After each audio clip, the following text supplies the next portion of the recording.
Olá pessoal, tudo bem? Nesse vídeo eu vou mostrar como podemos tratar o retorno de comandos do tipo select na linguagem de programação Java. A execução desse tipo de comando é um pouquinho diferente daqueles comandos em que nós não esperamos o retorno de algum resultado. Então, para isso, eu vou continuar a mesma implementação do projeto do vídeo anterior. Caso você não tenha acompanhado, acesse clicando no cartão aí que eu vou deixar disponível aqui na tela. Eu estou aqui já com o Eclipse aberto com o projeto anterior. Eu deixei o método main limpo porque vamos fazer esse processo a partir do início. Porém, eu já tenho aquela classe Connection Factory configurada já para o banco de dados de exemplo que eu usei no mesmo vídeo anterior. Eu vou configurar aqui o método main então. Então, para recapitularmos, para eu conseguir executar um comando aqui em um programa Java, eu preciso então obter a referência à nossa conexão. Então aqui, já declarei o nosso objeto, que é do tipo connection, chamei ele de con, para referenciar a conexão. Uma vez que a conexão é estabelecida, eu já posso executar os comandos. Então, primeiramente, eu vou declarar uma string que vai ser o nosso comando select. Eu vou selecionar todos os registros da tabela banco. Então, para executarmos um comando, precisamos da referência de um prepared statement lá do objeto do tipo conexão. Então, eu tenho um método chamado prepareStatement. Aqui eu vou passar a string SQL referente ao nosso comando SQL. E aqui eu vou ter que envolver a chamada desse método em um bloco do tipo try-catch. Beleza. Agora eu consigo realmente executar o comando lá no banco de dados. No vídeo anterior vimos o método execute. Esse método ele é responsável apenas por executar comando e nós temos um retorno que é o seguinte: executou ou não esse comando com sucesso. Então agora eu vou usar outro método que chama executeCarry. Esse método vai nos retornar um objeto do tipo resultSet. Esse objeto significa o quê? É a própria representação do resultado da nossa consulta. Então declarei aqui um objeto do tipo resultSet chamado result, que vai receber então o retorno da execução da consulta, que vai ser esse próprio select.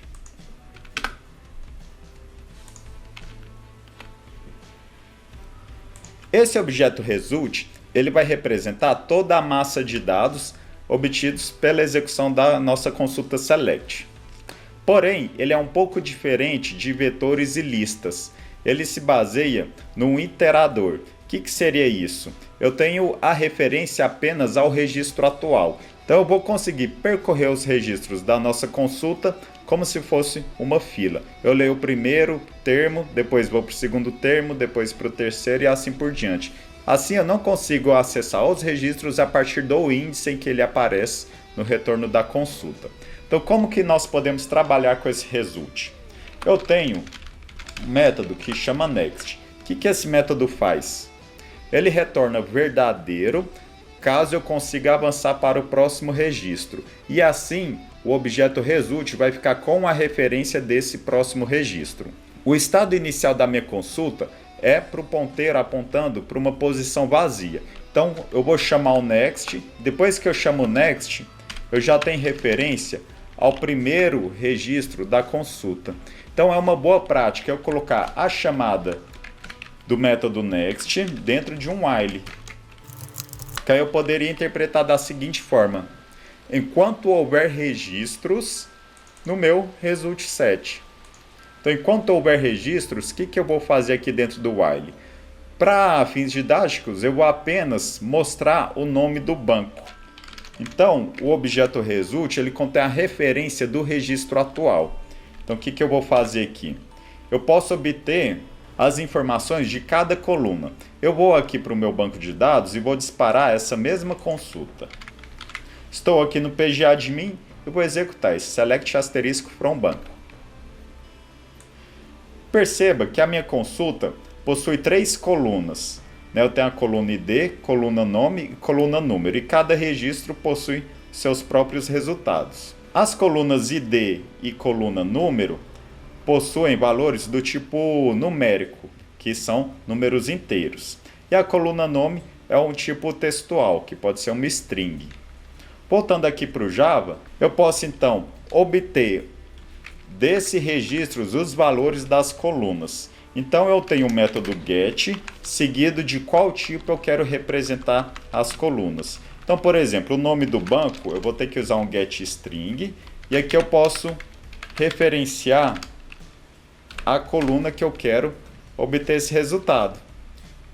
Então aqui eu vou obter o resultado da coluna nome do registro atual.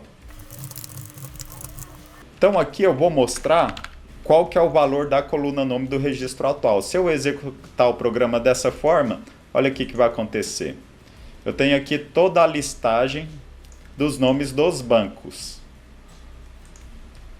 E qual que é a ordem que vai aparecer esses registros? Depende muito da consulta. Essa consulta está sem order by, então provavelmente já está na ordem de inserção dos registros. Eu vou colocar aqui, ó, order by nome. Então essa vai ser a consulta que vai ser disparada lá no banco de dados. Então veja que agora os nomes estão em ordem alfabética.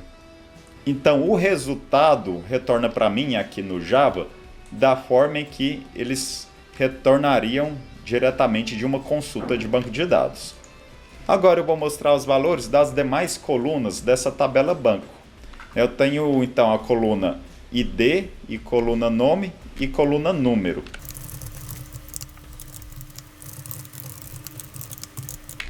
Agora, para melhorar a nossa mensagem, eu vou colocar tudo num string format.